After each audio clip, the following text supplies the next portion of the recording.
আসসালামু আলাইকুম। প্রিয় বিশ্ববাসী, প্রিয় ফ্রেন্ড ফলোর ভাইয়েরা, সকলে ভিডিওটা দেখবেন। কথাগুলো যদি ভালো লাগে, কথাগুলো শোনার পরে একটা লাইক, একটা কমেন্ট, একটা শেয়ার করতে বলবেন না। যদি কথাগুলো ভালো মনে করেন, কথাগুলো শুনেন। সকলের এই কথাটা বলতেছি, কথাটা মাথা নেবেন। কথাটা কি কথা বলি ভাই, শুনেন। একজনের ঠগাইয়া কী লাভটা বলেন? একজনের সম্পদ একজনের নিয়ে কী লাভটা বলেন?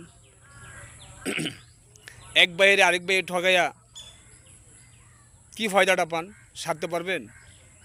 সারতে কিন্তু পারবেন না। আমার উপরে এক আল্লাহ তাআলা কিন্তু উপরে বয়ে রয়েছে। আমার সৃষ্টিকর্তা কিন্তু উপরে বইসা রয়েছে। সৃষ্টিকর্তা কিন্তু উপরে সব কিছু দেখতেছে না?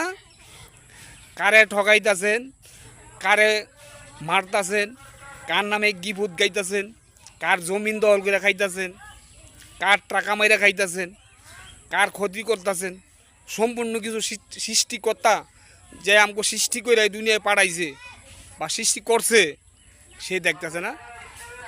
কী লাভটা বলেন? একজন ঠকাইয়া খাইয়া যাইতে পারবেন, নিয়ে যাইতে পারবেন, সাথে নিতে পারবেন?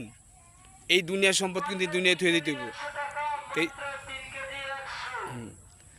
তো নিজে চিনুন, নিজের দেহটা আগে নিজে ঠিক করেন। নিজের দেহটা আগে ঠিক করেন, নিজে চিনেন। আর আমি নিজেরই তো নিজের না, তাহলে এই দুনিয়ার সম্পদ আমি কি করে ভাবি এই সম্পদ আমার? এই সম্পদ তো এই দুনিয়া থুয়ে দিতে হবে, সাথে নিতে পারবেন না, লইয়া যাইতে পারবেন না। কেন পরের সম্পদ দখল করেন? কেন পরের সম্পদ ভোগ করেন? ছেলে মেরে দিয়ে যাইবেন, দিয়ে কি কবরে শান্তি পাইবেন? শান্তি পাইবেন না। তো এই দুনিয়ায় মীমাংসা দিয়ে যাইবেন, এই দুনিয়া আদান প্রদান এই দুনিয়া করে ধুয়ে যাইবেন। আপনার জ্ঞান, ব্রেন, বুদ্ধি, বিভাগ থাকতে সব কিছু সমাধান দিয়ে যাইবেন। এই কথাগুলো বইলা দিলাম, মাথায় রাখবেন, কথাগুলো ভালো হবে।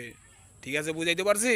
আর এই দৃশ্যটা যদি ভালো লাগে, ভিডিওটাকে শেয়ার, কমেন্ট, লাইক করা বলবেন না কিন্তু। একটা ভিডিও বানাইতে কষ্ট হয়, তাই না? ভালো থাকেন, আল্লাহ হাফেজ। আবার আগামী ভিডিওতে দেখাবেন ইনশাল্লাহ।